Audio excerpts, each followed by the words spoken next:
listening to Rashkin Report.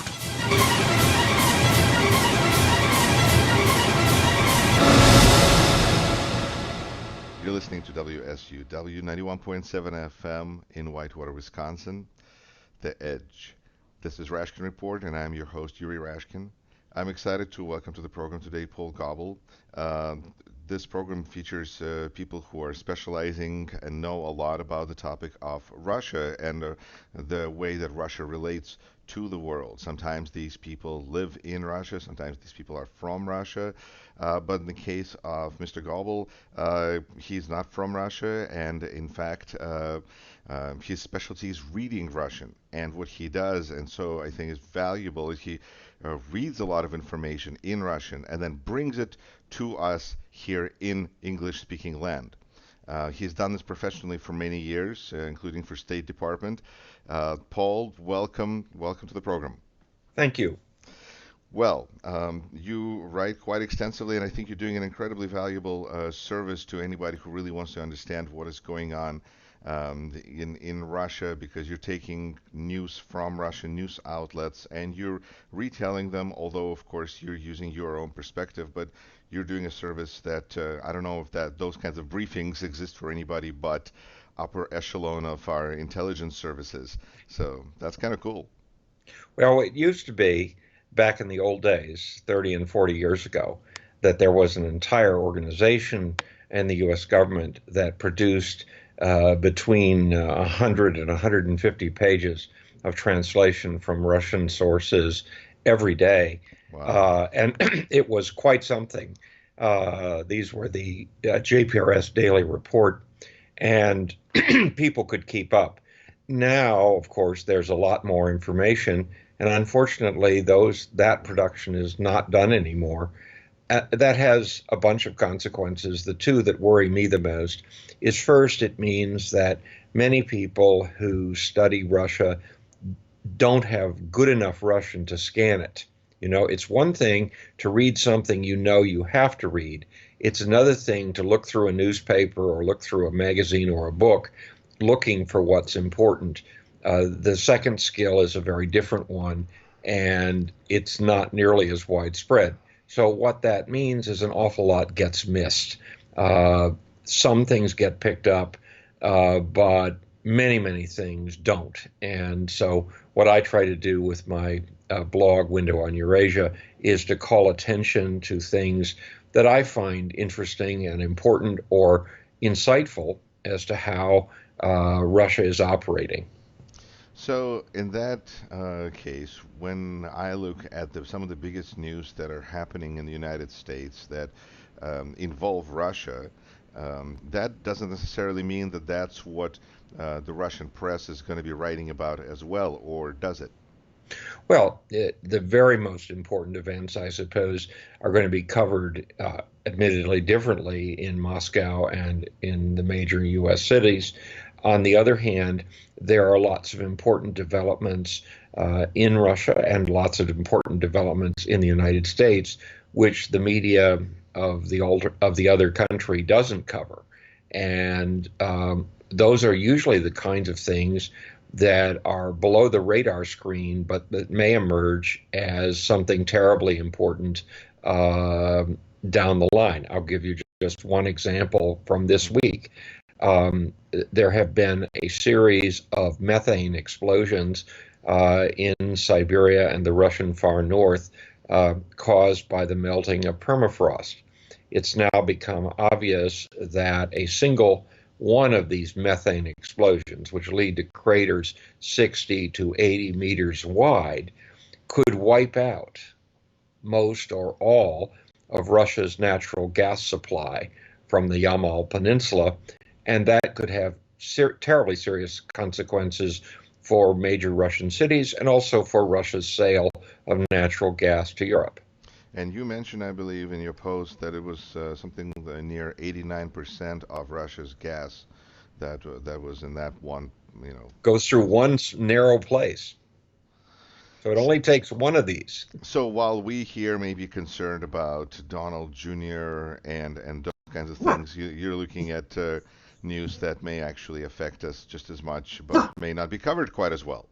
Well, that's what I try to do. I figure if somebody else, if I'm certain someone else is going to cover a story, I rarely will write on it. I only write on high profile stories when I have something addition to add because the Russian media or Russian bloggers have put a different take on what happened. I just wrote one just before we began our talk by picking up on a Russian blogger who pointed out that it was wrong to think Hamburg, the summit, was ever going to be a Yalta. The correct way to read what happened there was this was Rapallo, that this is a reprise of what happened in 1922 when two outcasts, as far as the Europeans were concerned, got together and made an agreement. That happened between Weimar Germany and Soviet Russia in the spring of 1922. And in a certain sense, the same thing has happened in Hamburg with both Trump and Putin, admittedly for different reasons, being on the outs with the most prominent Europeans. And sometimes when an alliance is made by people who are outsiders, that has enormous consequences. So I thought that was an important insight, which I had not seen in any of the American or other Russian discussions of what occurred at the summit. That is indeed an interesting point of view. So let me then ask you in that vein, and I'll remind listeners and viewers that you're watching Rashkin Report, and this is Yuri Rashkin. My guest is Paul Goble. Do you feel that if this was indeed a meeting of outcasts, these are some pretty powerful outcasts. Do you feel that threat from Russia towards American democracy in general, or democracy in general, is a real threat, or is that just two outcasts and the system will absorb them and regurgitate them and everything will be fine? Maybe one world war later. Well, I think the margin for error at present is perhaps less than we would like it to be. At the same time, I certainly agree that these are two very different kinds of outcasts than Weimar Germany and Soviet Russia in 1922. But when people think of themselves as standing outside or against mainstream opinion, which is certainly true of both Putin and Trump, that gives them a sense of commonality which one or the other may exploit. With respect to the bigger question of Russia as a threat to democracy, I think it's important to distinguish two things. One is what Russia may choose to exploit, and what Russia may cause. I think that Russia is not a cause for the problems of American democracy, but I think it is certainly true that the Russia of Vladimir Putin is trying to exploit some of those problems. Those are two different things. And one of the things that's very wrong in our world is the widespread assumption that governments they control things more than they do. In fact, mostly they look for things they can exploit and make use of. And I think Vladimir Putin has certainly done that. I don't believe that he's responsible for Donald Trump, much as I think we have to have investigations as to what in fact did happen last year. I think what you see is a man who is in a much weaker position than the leadership of the United States, looking for ways that he can exploit things at the margin to benefit his country and himself. That's what leaders do. And it's not that they take something and turn it 180 degrees. Mostly they're trying to turn it 1 degree or 2. And if they can do it 3, then they feel as if they're great victors. Okay. Well, let's then take a look at some of the important issues that are facing Russia that you see Russian news outlets writing about. There's things such as separatism, which is developing kind of underneath the surface, but is bubbling up in different regions differently. There is the response to the general dictatorship of, whether it's authoritarian or totalitarian. It's a fine discussion. I suppose it's still more authoritarian. But what are some of the bigger trends that you see? Not necessarily news stories such as the possibility of explosion of 89% of Russian natural gas or making it inaccessible, but some of the broader trends that you see. Well, I think that one of the biggest things is this. Russia is a huge country. It's the largest country on earth. It's extremely diverse. And I think it's significant that when you ask the question and you talked about separatism, you didn't use the word republic or non-Russian. You used the term region. And I think that there's a growing appreciation in Russia that the biggest threats of regionalism, of separatism, are coming not from non-Russians, but from predominantly ethnic Russian regions who have their own agenda, their own plans, and who see themselves as being left behind or excluded from Moscow. I think that is a major factor. That doesn't mean that someone is going to break off tomorrow. That's not what I'm saying. But that in a very large country, the tensions between the center and the periphery are a key element of politics. And it's one that is almost completely ignored in the Moscow media and is and even more ignored in the Western media. Are you saying that that all those movements for separatism in regions are led by native Russians? Yes, I don't think that I think that just as in the United States, there are people who identify first as Texans or first as Californians and see Washington as the enemy in one sense or another. So too, there are people in Novosibirsk or Omsk or Khabarovsk who see themselves having interests very different from those in Moscow. Unfortunately, under Vladimir Putin, who has tried to re-centralize control to a degree far greater than any of his recent predecessors, those people feel even more excluded, even more mistreated. And I think that right now, if someone asked me to compile a list of the top 10, quote, secessionist threats, Okay. 7 or 8 of them would be in ethnic Russian regions, not in non-Russian regions. The reason being that the non-Russian regions in general, not all, but in general, have been able to extract more resources from the center than the Russian regions have. I mean, our friends in Chechnya are currently getting more money per capita out of Moscow than any Russian region anywhere else in the country. Yeah, And but that's everybody the knows price. that. It's the price of peace, isn't it? I would not want to call what we see in Chechnya peace. Okay. I think what we see is a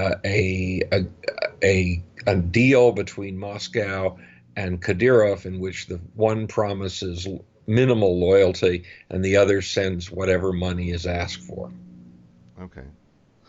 Um, so interestingly, then, people who are the other ethnicities, not Russians, who are maybe actually at a much greater, would be greater beneficiaries of separatism because maybe they have natural resources on their land that they would benefit more directly from. They are not really worried about secession you're seeing as much Well, no, as. I made a relative comment. That is not to Okay. say that there aren't non-Russians who would be interested in going their own way. I think the apparent decision of the Kremlin not to extend the Moscow-Kazan power sharing agreement, at least as being reported these days, means that Tatarstan, which is a major oil producing area, is going to be more thinking about making its own way in a different direction. But if you look where most of the natural resources of Russia are, they're either in predominantly Russian areas or in areas which may nominally be non-Russian, as many of the areas of the Russian north, but overwhelmingly ethnic Russian in population. I see. If you look at the Yamal Peninsula, yes, it's named for someone other than the ethnic Russians, but the ethnic Russians form a huge percentage of the population.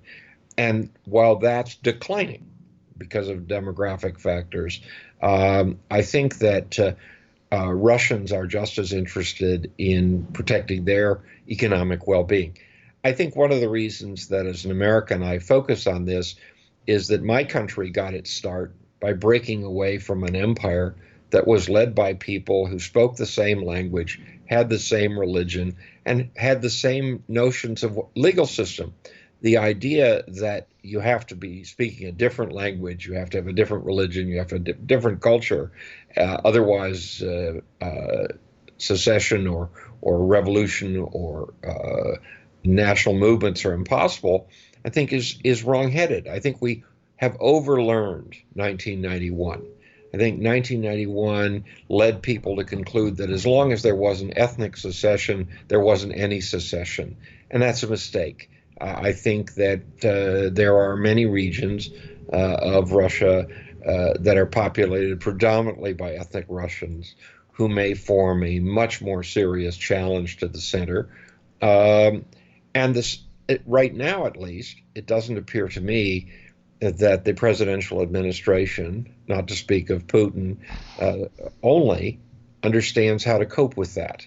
There are ways to isolate non-Russians by accusing them of various things. It's much more difficult to do that with ethnic Russians in these regional centers because they do speak the same language, they do have the same religion, they do have many of the same cultural values, but not everyone who lives in Yekaterinburg or in Khabarovsk thinks that the sun rises and sets only within the ring road around Moscow, as many people in Moscow seem to believe, and that to the extent that Moscow takes and takes from the regions and gives less and less back, I think those people are going to respond not necessarily by declaring war a la Chechnya, but rather by making demands. A smart central government would go a long way to meeting those demands to make sure that everybody was reasonably on the same page. A foolish central government would insist on the center über alles, and that would only make people angrier. You're listening to Rashkin Report, and this is 91.7 FM, WSUW, The Edge in Whitewater, Wisconsin. This is Yuri Rashkin, and my guest today is Paul Goble, blogger and former State Department analyst, among many other things, editor of books and such. And we're speaking about, I guess at this point, some of the broader trends of what is happening in Russia, while we're at the same time, can't avoid but pay some attention to the biggest stories that are breaking with the Trump administration. At the same time, the topic is so much broader because the country itself, Russia in this case, is experiencing lots of different adversities. And the issue of nationalism is something that I wanted to touch on next, since we kind of got there. In Russia, nationalist movements are viewed generally as very extremist movements and something that people, of Jewish background, for instance, consider to be a good thing, that the government steps in and usually quashes them. But at the same time, I mean, isn't there a room for like a peaceful expression of nationalism with all these ethnic Russians running around, or is it just a means of manipulation? Well, I think that there's such a thing as healthy nationalism, just as there's an unhealthy kind. And I think that you can see sometimes when the Russian government moves against extreme Russian nationalists, I can only celebrate the fact some of those people have truly awful views. Right. We've seen in recent days, recent weeks, large numbers of what most people would call extreme Russian nationalists arrested, charged. Some of them have fled the country. The problem, of course, is that we've seen some actions that those people would probably celebrate taken by people who aren't being arrested, but who are officials of the regime. The attempts to ban the film Matilda, the more successful attempts to ban a ballet on Nureyev under the anti-gay propaganda measures, which are coming out of the government and out of the Russian Orthodox Church. Those actions don't cease to be unhealthy nationalists just because the people who articulate them don't call themselves Russian nationalists. But that I that think seems it's to matter a lot, doesn't it? When people say power in Russia to Russians, then that's bad. But when they cancel a ballet because the hero, the protagonist is a gay ballet dancer, star, amazing dancer, but not the traditional sexuality. That's expression. Well, how is that really even nationalism? Well, I guess because it comes well, from Russian church. this comes from the Russian Orthodox Church. I mean, now we could go on for a very long time as to what's nationalist and what isn't. Right. I'm only saying that if you look at the agenda of some of the people who are routinely described as extremist Russian nationalists, you'll find that what they want includes a lot of things that in fact are being done by the regime. Now that doesn't mean that all the motivations are always the same, but it's simply harder to draw the line. I believe that every people should feel good about itself, but that requires not only feeling good about oneself, but also being willing to admit some of the shortcomings and failings that one's people has. I mean, I operate on the assumption that the perhaps the greatest insight for talking about any country came from the Nadezhda Mandelstam, who said that happy is that country in which the despicable will at least be despised. I think that a country that can look at its past, look at its present, and admit that there are things to be proud of and things that should also be condemned is a much stronger and better place than a country that assumes that the only thing you can do is celebrate its past. I find it I find it very objectionable, for example, to celebrate Joseph Stalin and to fail to criticize his mass murder of the Russian people and all the Soviet peoples. I mean, this man was a horrible dictator, but we have now a view among many people in Russia that he should be celebrated, and if there were problems, they were minor because he won the war. Well, let's be honest. Did Stalin play a major role in defeating Hitler? Absolutely. Did Stalin do terrible things to his own people and to others? Absolutely. We should be mature enough to be able to admit both. What disturbs me is when one confronts people who refuse to accept the idea that that both are true, that both the good and the bad is true. And maybe that's one of the ways we could describe the difference between healthy and unhealthy nationalism. A healthy nationalism would admit that in one's own nation's past, there have been bad pages as well as good ones. And an unhealthy nationalism is one that insists whatever we did is right. And there are people in many countries that fall in both of those categories. So it's more of a if you're going to be defensive about everything, then I don't think you'd make a good leader. And if I certainly agree. Yes, I okay, certainly agree. I'm trying to see a trend there, and I think it's very clear. Um, Paul, you are enjoying the fruits and benefits of living in 21st century and utilizing internet as much as anyone. Can you share some of the sources that you feel are where you get your information, even if it's in Russian, but some of the websites that maybe you consider to be more relevant, as well as who are the people that you consider to be some of the sources that you go to for and you follow? Well, I find the newspaper Business Gazeta from Kazan, which is Business Gazeta-gazeta.ru, useful every day. There are always fascinating things there. I find ura.ru, which is a Urals news agency. I find kafkazuzel.com, which is based in the North Caucasus, very valuable. I, of course, use things like Echo Moskvy and Grani. But there are a large number of sites that are not used. I find tuva.ru extremely interesting. I find, there is one of the things one learns in studying ethnicity is that people can often talk about important issues when the people who are involved are considered unimportant, and they can't talk about those issues when the people involved are considered important. So sometimes you learn a lot more about even the largest nations by examining the smallest ones.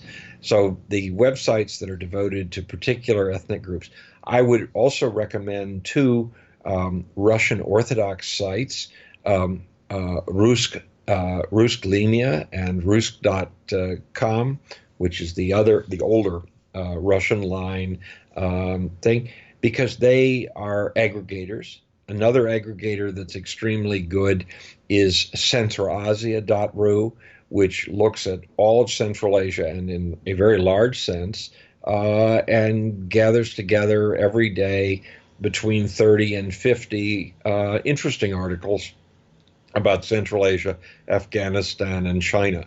So those are some of the ones that I go to. I have a list of about 200 that I go through each morning. It now takes me about 2.5 to 3 hours to go through those. As I always tell people, writing them up is not hard. Finding them is, because you have to look at an awful lot that isn't worth reading. I mean, you go through, one after another, and there's nothing there, and then finally you'll hit one, and there'll be 5 things that really deserve to be written.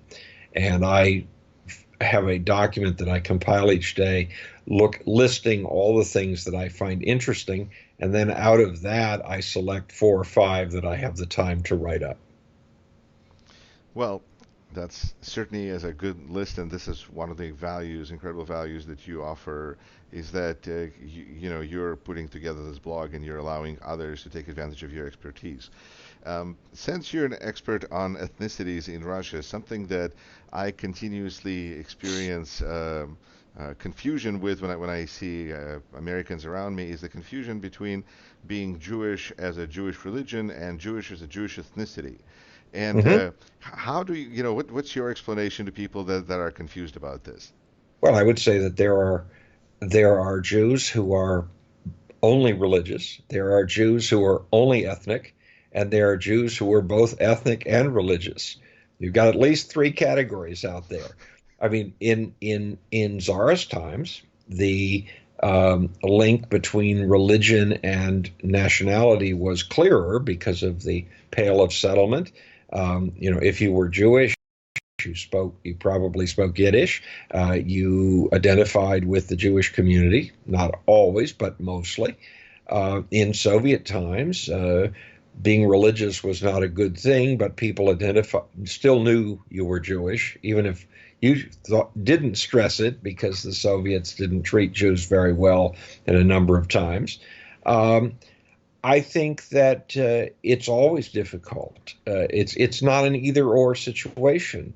I know lots of people who would be in the category Jewish from Russia, the Russian area, who are religious, and lots who aren't, and lots who are very religious but don't identify very much with the community as an ethnic community. So you've got a big spread here. It's not easy. Not an easy thing. People want the world to be simpler and easier to understand than it ever is. Thanks for complicating this a little bit more. Um, Absolutely. Paul, you have experience of you were a special advisor to Secretary Baker. Hmm. How do you feel? What would his response be at this point? And imagining him, let's say Trump is gone. Let's say there's a Republicans are cleaning. Republicans are dealing with the mess because it's going to fall to the Republicans to deal with it at least until 2018. Right. What do you think are likely, because I think there's some people, especially in Russia, who see all of this warm up in relations on such, dangerous grounds to play badly for Russia long term. Well, Um, I think that's a wise thought. And I think that from Russia's point of view, someone like Donald Trump is a much bigger problem for them than some of the people who are identified as, quote, Russophobes, because a country like Russia, in dealing with the rest of the world, if it wants to be unpredictable, to make its way in the world, has to live in a world where almost everyone else is predictable. And if you've got several unpredictable people out there, there are high risks and great dangers. And I think that the biggest thing that if I were a Russian looking out at this administration, I would be thinking is, what will they do next? You know, the kinds of things that Donald Trump said in Warsaw were very different than the kinds of things Donald Trump said in Hamburg the next day. Which ones are the basis he's going to act on, and are we going to hear something completely different the next day? In a world where people have access to some of these horrific weapons, you want predictability, because if you don't have predictability, someone will make a big mistake. And when they make a mistake, then the consequences for the populations can be very serious indeed. So if the Trump administration, for whatever reason, has to exit the White House, and we have either President Pence or President Ryan, or I don't know what, how do you see, do you see that the comeback at Russia will be aggressive, or will it not be aggressive until, let's say, Democrats have some measure of power? I think if Trump departs, and if it's that a big happens, if. It's like big if, right? Right. And if Vice President Pence succeeds, what I would expect is the following. First, initially, there would be just keep everything where it is, no big changes. There would be an effort to emphasize continuity and stability. And that would represent a major departure from Trump's approach, which is unpredictability is the basis of my policies. And I think that, quite frankly, a Russian government would find dealing with a President Pence harder in some ways, but easier in others. Harder in that I think whatever Washington announced would more likely stay in place no matter what Moscow did. On the other hand, the fact that Washington would be much more predictable in those cases would allow Russia to exploit its own unpredictability more fully than it can now. I think Trump believes that his unpredictability keeps everyone else from being unpredictable because they're afraid. I think he's wrong. I think that when one side becomes too unpredictable, there tends to provoke unpredictability on the other side. I think in some ways, Trump's unpredictability is a response to a world which is where it seems to many people in the United States, other leaders are being unpredictable, and therefore we ought to be that way too.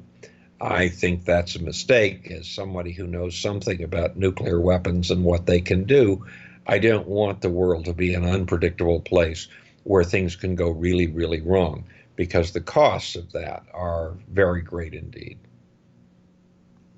Paul Goble, blogger, former analyst for State Department. Thank you so much for being on the program. If you just wanted to mention your blog where people can find you and read more about what's going on, that would be great. And thank you so much. Well, my pleasure. My blog is windowonEurasia2, all one word, .blogspot.com. Thank you for having me. Thank you. You're listening to 91.7 FM, WSUW, in Whitewater, Wisconsin.